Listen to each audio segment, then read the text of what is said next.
Hello guys, welcome back to my channel. Welcome back to one more vlog. ఈరోజు నేను చూపించే ఈ recipe చాలా సింపుల్గా వంట రాని వాళ్ళు కూడా ఈజీగా చేసేయచ్చు. ఏంటంటే సోరకాయ పచ్చికారం. ఇది మెయిన్గా చపాతీ, జొన్న రొట్టె దేనికైనా చాలా బాగుంటుంది. సో రెసిపీ ఏంటో చూసేద్దాం. ఫస్ట్ అయితే మనకు కావాల్సినవి సోరకాయ ఇలా చిన్న చిన్నగా కట్ చేసి తీసుకోవాలి. మీకు కావాలి అంటే గింజలతో సహా తీసుకోవచ్చు, లేదు గింజలు నచ్చని వాళ్ళు ఓన్లీ సోరకాయ పీసెస్ని మాత్రమే తీసుకోవచ్చు.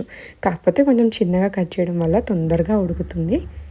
అలాగే మనకు దీనికి కావాల్సినవి పచ్చిమిర్చి, అంటే మనకి కొంచెం ఎక్కువ వరకు పచ్చికారమే వేస్తాం కాబట్టి కొంచెం 10 వరకు తీసుకుంటే మనకి పర్ఫెక్ట్గా సరిపోతుంది. అలాగే కొంచెం అల్లం ముక్క, 4 నుంచి 5 వెల్లుల్లి కూడా తీసుకొని ఇలా కోర్స్గా గ్రైండ్ చేసుకోవాలి. మరీ మెత్తగా అవసరం ఏం లేదు.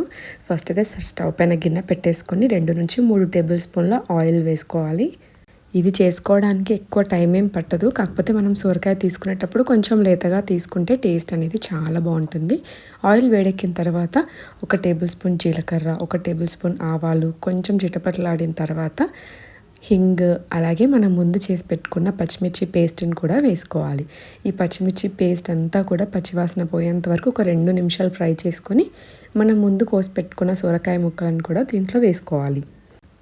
సొరకాయ ముక్కలన్నీ కూడా ఒక 5 నుంచి 6 నిమిషాల వరకు మనకు ఉడికించుకుంటే సరిపోతుంది. అంటే అదే చెప్పాను కదా, సొరకాయ అనేది లేతగా ఉంటే ఎక్కువ టైం ఏం పట్టదు. సొరకాయ కొంచెము ముదురుగా ఉంటే మాత్రం టైం అనేది కొంచెం ఎక్కువ తీసుకుంటుంది.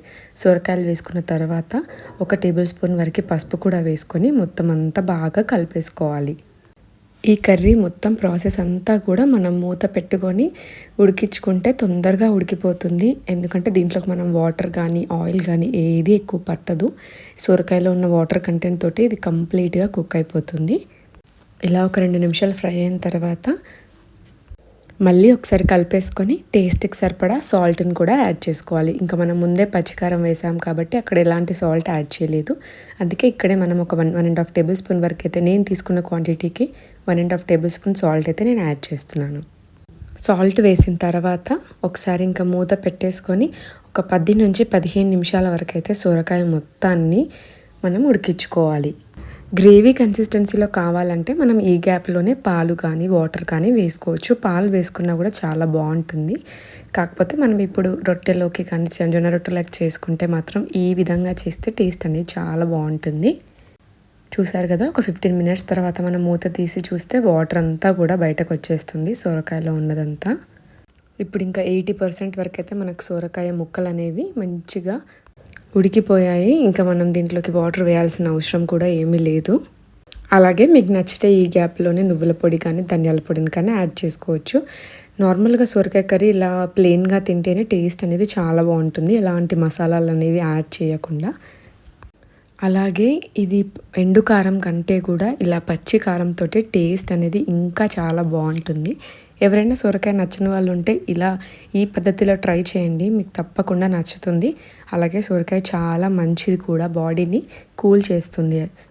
ఇలా సొరకాయ మొత్తం ఉడికిన తర్వాత లాస్ట్లోకి చిన్నగా కట్ చేసి పెట్టిన కొత్తిమీరని కూడా యాడ్ చేసుకోవాలి. కొత్తిమీర యాడ్ చేసుకున్న తర్వాత మూత పెట్టేసుకొని ఒక 5 నిమిషాలు ఉంచేసుకొని సర్వ్ చేసేసుకుంటే ఆ ఫ్లేవర్, ఆ టేస్ట్ చాలా మంచిగా కర్రీకి అయితే వస్తుంది. చూసారు కదా, టేస్టీ సొరకాయ కర్రీ అయితే రెడీ అయిపోయింది. తప్పకుండా మీరు ఒకసారి ఈ పద్ధతిలో ట్రై చేయండి. ఐ హోప్ మీ అందరికీ వీడియో నచ్చిందని అనుకుంటున్నాను. మీరు నా ఛానల్ ఫస్ట్ టైం చూస్తుంటే మాత్రం సబ్స్క్రైబ్ చేసుకుని లైక్ చేయండి. మరిన్ని వీడియోస్ కోసం బెల్ ఐకాన్ని క్లిక్ చేస్తే నేను వీడియోస్ పెట్టగానే మీకు వచ్చేస్తాయి. Thanks for watching. బాయ్.